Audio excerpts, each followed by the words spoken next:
Good evening, everybody. John Barlow at JJ Medicinals.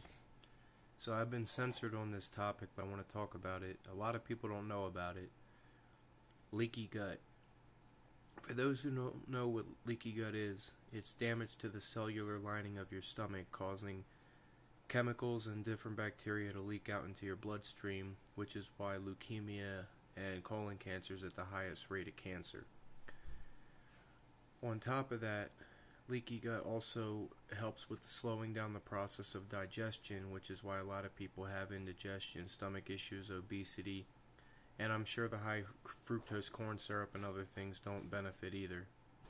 So with leaky gut, this is also causing toxic waste buildup in the colon, which is why colon cancer has increased because of the processed foods and the fast foods.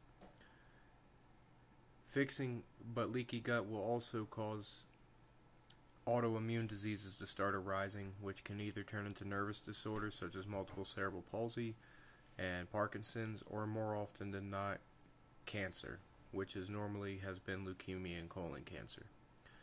So the three best ways to attack leaky gut. Now there's different herbs if you have severe stomach trauma, but outside of those who just have basic issues, like, sensitivity to gluten and dairy, it's suggested that you would take probiotics every day or at least 5 days a week, and every single evening take a teaspoon of aluminum-free baking soda or Rumford's baking soda and take a teaspoon to a tablespoon of apple cider vinegar with mother in it in the morning. And do that, it'll start reversing most of the damages. That you can also take dandelion root and slippery elm and cloves are the three best things to help with parasite cleanse and leaky gut.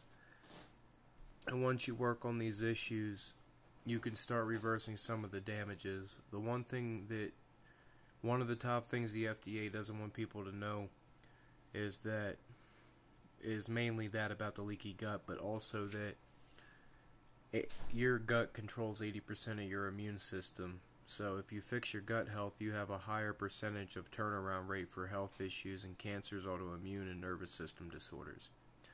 That being said, the reason why leaky gut happens is because of damage from processed foods, like milk is processed 38 times, dairy milk at least, and it takes up to 3 days to leave your stomach, which is probably why they put trisodium phosphate in trisodium glyphosate in our cereal, which is STP, which is a heavy cleaner for paint, for concrete cleaner. And for that being said, I was thinking, well, maybe because of all the leftover waste in the colon, they're trying to clean it out by using a heavy-duty pharmaceutical cleaner and putting it in our cereal, because almost 90% of Americans put milk in their cereal. And you see, this is where they try to get people. And a lot of people don't know about that. Any pharmaceutical you take is made with crude oil because it's made with petroleum-based byproducts. And so is a lot of the stuff the FDA allows in food. What people don't know is that there is something called incidental ingredients, which the FDA allows. And incidental ingredients is one of three things. One, like Roundup. Roundup, it doesn't have to be listed as its chemical byproduct, which is trisodium glyphosate, I believe, because of it being during the growing process of certain foods, and because of the drain off, they don't have to attest for that unless they're a non-GMO company. Secondly, there are 26 chemicals that you can look up that the FDA does not require companies to label on their products. And thirdly, there is another thing with it is that there is, if it's 1% of the total makeup of the product, be it milligrams, grams, ounces, or milliliters, anything in that sense, whatever the total makeup is, if it's 1% or less in total makeup of weight compared to ratio, then that company does not have to put that chemical or additive, should I say, on their list of ingredients if it's 1% or less of what makes up that substance or product. And that's how they slowly poison you, and they slowly cause stomach damage, because they learn damaging the stomach is the number one way to start causing health issues for them to make more money in pharmaceuticals, since they're the same ones funding the FDA and most of the corporations giving us our major food supply.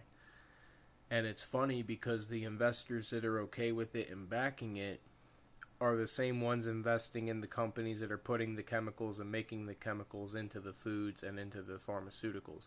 And the way they keep their money hidden is by putting it through like Vanguard and forget the name of the other company, Blackberg or whatever it is, or Blackbird, whatever, but it's a monetary investment firm that basically has shares in companies, and since it's constantly changing rotation of funds, that money can't be traced.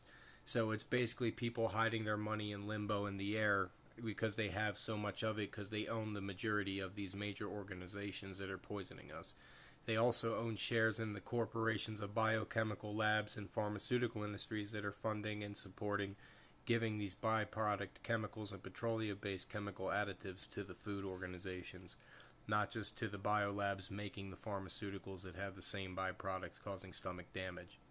So fixing leaky gut's a big aspect because our stomach controls 80% of our immune system, and if we can fix our immune systems by fixing our gut, then it actually increases by a 40 to 80% rate of recovery.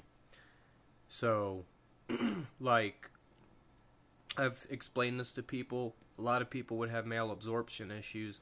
It's good to take grapeseed oil or vitamin E oil, or even better, olive oil, because it has vitamin E, to help with absorption process for vitamins and minerals. Taking collagen peptides every day with the apple cider vinegar dose in the morning and mineral and vitamin supplements that are non-GMO or plant-based will make a huge difference within 2 weeks, I promise you, just by taking it. Less inflammation, less pain, less problems, but you still got to work on your diet, on fixing processed foods, fast foods, and anything that is high gluten makeup or has a lot of additives or chemical additives, which a lot of fast food and microwavable foods do. So you need to be conscious of it. Not to say you cut it out completely, but limit it to only 1 or 2 days a week and keep the probiotics and the regimen I suggested earlier together. And you'll notice a difference within a couple weeks to a couple months, depending on the severity of your stomach health and the conditioning of your immune and nervous system. So that being said, leaky gut is a major factor in health conditions and issues. And as my counselor taught me, 90% of all mental health issues in the United States is caused by mineral deficiency. It's just a good way for Big Pharma to make money off of trying different mental health situations, even though we know it's mainly mineral deficiency caused by lack of minerals and vitamins in our food supply now, and people not taking a daily regimen of it. And most of the drugs and foods that we eat actually pulls minerals and supplements from our body, which is part of the reason that adds on to the mental health issues. The other 10% of mental health issues are genetically predisposal or chemical predisposal, is what my counselor taught me. Miss Caroline Williams. She worked for Denver Mental Health, but she retired after 31 years, and I really trust her opinion. So, lot to take into consideration with this topic, but I'll bring up more topics later and hope you have a beautiful evening. Any questions, feel free to ask.